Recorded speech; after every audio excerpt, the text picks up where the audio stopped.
नमस्कार भावांनो, हिंदी केसरी मैदानमध्ये आपलं सर्वांचं स्वागत आहे. तर भावांनो, आज भुकम अंगरेवाडी मुळशी येथे भव्य दिव्याचं ओपन बैलगाडी शर्यतीचं मैदान संपन्न होत आहे आणि या मैदानामध्ये आपला सर्वांचा लाडका रुस्तम द्वादशी हिंदी केसरी बकासूर सेमी पास झालेला आहे. भावांनो, आज पैरा देखील टॉपचा होता.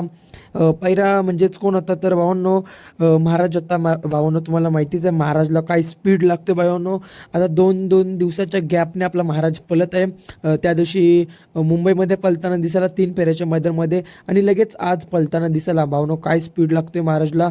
आणि महाराज तलाचा बादशाच आहे. काय तळ लावते महाराज, खालून स्पीडच लावतो. फक्त वरती आल्यावर त्याला पैरा नीट भेटत नाही, कारण वरती आल्यावर स्पीड कमी होत असतोय. तर आज बकासूर आणि महाराज हा घरचा साज आणि घरच्या मैदानामध्ये पळाले. गटाला गाडी वैभव ड्रायव्हरने आणली, म्हणजेच त्रिकूट एकत्र बघायला मिळाला. सेमीला ड्रायव्हर चेंज झाला होता. बकासूरने आज गुलाल घेतलेला आहे. बकासूर काल देखील पळाला आणि आज देखील पळाला. आज भर पावसामध्ये बकासूरने गुलाल घेतलेला आहे. खूप अभिमान वाटते की आज बकासूरने गुलाल घेतला. भावांनो, बऱ्याच दिवसाचा जो गुलालाचा संघर्ष होता तो संघर्ष संपला. कारण संघर्ष असा होता की भावांनो, गाडी कडेने लागू होती, तर आज गाडी 3 नंबर तासावरून लागलेली, मधून गाडी लागलेली.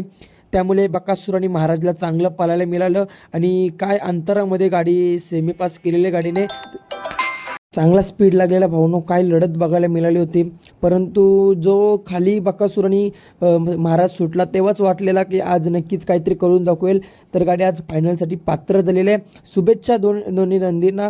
आणि मामांना आता विनंती आहे की दोन्ही नंदी आरामावर ठेवा, कारण मैदानामध्ये देखील खूप पाऊस पडत आहे.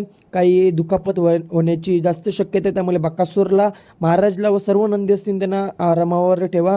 5-6 दिवसाच्या गॅपनंतर बकासूर असतील त्यांना सगळ्यांना बाहेर काढा. धन्यवाद भावांनो.